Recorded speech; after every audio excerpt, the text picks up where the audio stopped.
চন্দননগর স্ট্যান্ডের পাশেই একটি নাম আজ আর শোনা যায় না, সেটি হলো জোড়াঘাট। জোড়াঘাট চন্দননগর স্ট্যান্ডের চাঁদনির দুপাশেই রয়েছে।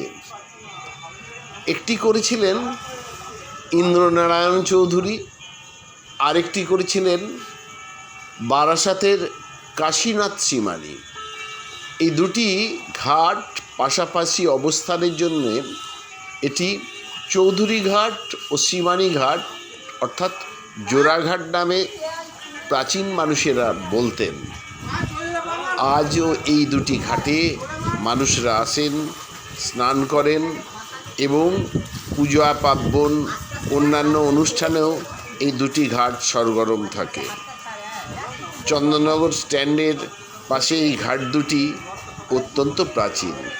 জোড়াঘাট।